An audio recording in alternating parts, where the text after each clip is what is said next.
This is from Mesmerized Online. Headline: Mets minors 2024 prospects 25-21 features two-way player Nolan Mclean.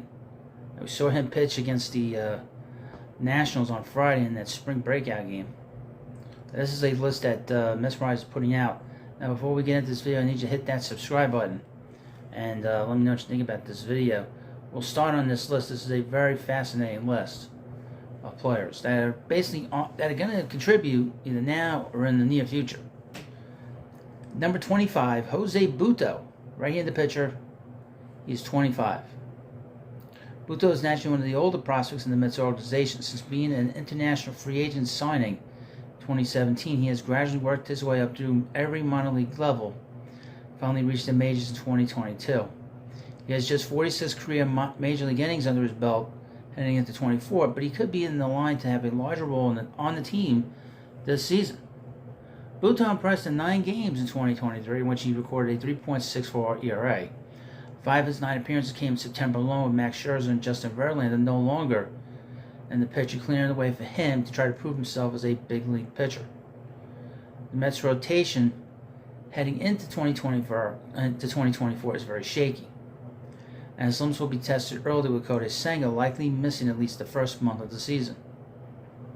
To break camp and remain with the big league team, Butto needs to remain consistent. We had a great stretch of starts in September last year. He has proven to be inconsistent in the past and struggled mightily in AAA Syracuse, where he spent most of the last year. Cutting down on walks is another area in which Butto could look to improve. He's done that so far in the spring, allowing just 1 run and walking 2 in 10 innings. Butto will likely begin the year in AAA, though he has a chance to be an innings eater out of the major league bullpen if the team desires one.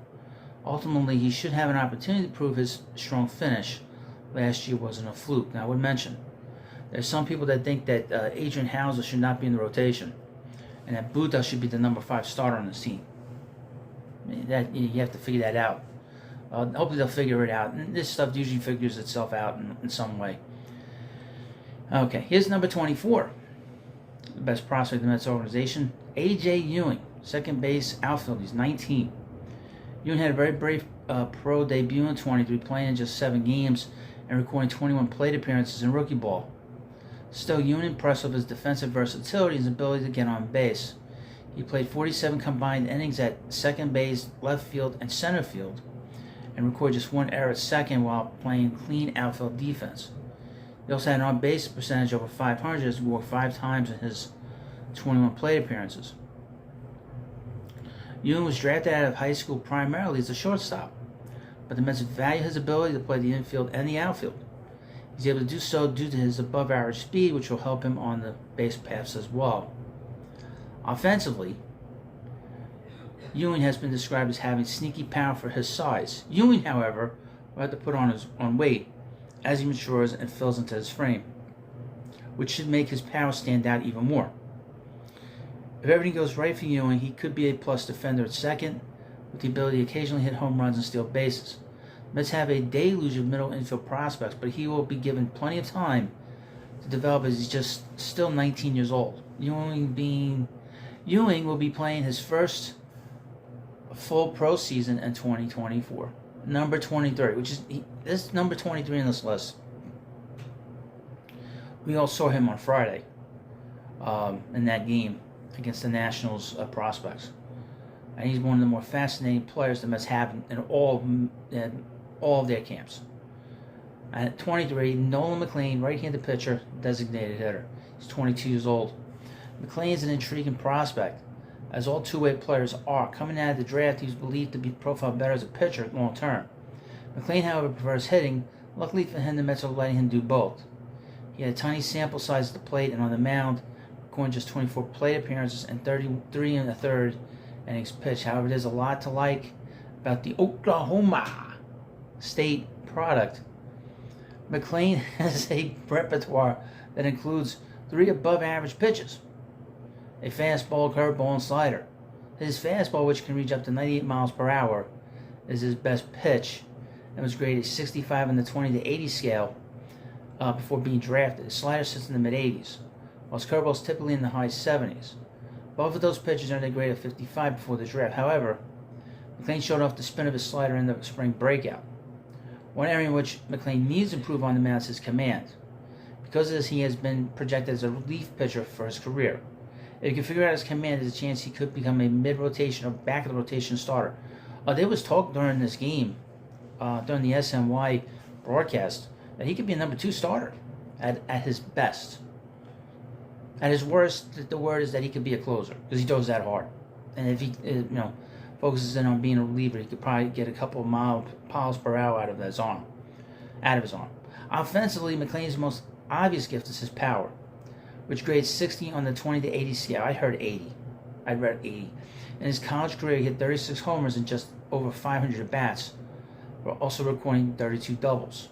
As it tends to be with power hitters, though, his overly aggressive swing leads to a large number of strikeouts. He struck out 11 times in 24 at-bats in his first pro season, and also set a NCAA Division I record when he struck out 107 times in 290 plate appearances during his sophomore year of college. McLean possesses exciting potential both on the mound and at the plate. He should continue getting a chance to both pitch and hit, but transitioning to pitching full-time might be his best bet. That might be where his future is. I mean, to be honest with you, from what I've read. At number 22, Calvin Ziegler, who's also a guy that he finished out the game on Friday. Right-handed pitcher, he's 21 years old. That's had really good pitching prospect in Ziegler. His 2023 was cut short, limiting him to just one inning pitched. He has dealt with several injuries in the past in his brief career, including bicep tendonitis, bone spurs, and a torn quad. In total, he has pitched just under 50 career pro innings. That has changed this year. He's got a pitch. The upside is undoubtedly there, though. In his only full season, Ziegler pitched to a 4.44 ERA in 46 2/3 innings, but records 7 strikeouts. That equates to a 13.5 strikeouts per 9 innings. On the other hand, Ziegler also walked 35 batters in that same span, equating to a poor 6.8 walks per 9 innings. Ziegler throws 3 pitches, a fastball, curve, and splitter. Ziegler's fastball and curveball are considered above average. Grade out to a 60 or 20 on the grade out to a 60 on the 20 to 80 scale. His fastball tends to sit in the 92 to 94 mile per hour range, which works well for him despite his below average size on the mound. His curveball sits in the low 80s and tends to generate a lot of swings and misses. Splitter is still considered work in progress, and staying healthy will have a great impact on further developing his pitches. A lot will be riding on the 2024 season for Ziegler. He needs to prove that he's healthy and can stay healthy. If he does that, pitches at a high level, he can rise to the minor leagues quickly. And finally on this list, at number 21, and we'll finish out this list because they'll continue to put this list out, is right-handed pitcher Tyler Stewart. He's 24, one of the older prospects. A couple things about him: he's 6'9". Stewart is a massive presence whenever he's on the mound, standing at a gargantuan 6'9" and weighing 250 pounds. A product of the University of Southern Mississippi, Stewart pitched his first full pro season in 23 and recorded a 2.20 ERA across High A Brooklyn and Double A Binghamton. Stewart was especially dominant in Brooklyn, where he recorded a 1.55 ERA over 75 2/3 innings. The 1.55 ERA led the entire minor leagues at the time he was called up to Binghamton. Stewart's success in both Brooklyn and Binghamton has set him to have a major league impact as early as this season. There is, of course, more he needs to prove in the minors before a call-up is a possibility.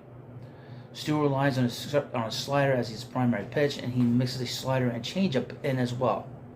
The slider tends to clock in the low 80s, with a sinker consistently in the low 90s. Stewart doesn't use his changeup nearly as much as his primary 2 pitches, but he will need to continue developing it if he wants to eventually become a major league starter. Whereas he could be a reliever too, if he can't develop his secondary pitches. A fantastic 23 season has the Mets optimistic about Stewart's future. He needs to improve his changeup and utilize it more often, but a strikeout-to-walk ratio and his ability to limit runs to this point gives the Mets another pitching prospect to be excited about. And there is a lot to be excited here on all these guys, especially in this grouping, really, all of them. Met Farm system has improved immensely over the last 2 years. So, a lot to be excited about, and can't wait to see these guys come up and contribute. So, let me know what you think about this video. Of course, please subscribe to Prospect Hut, and I'll see you later.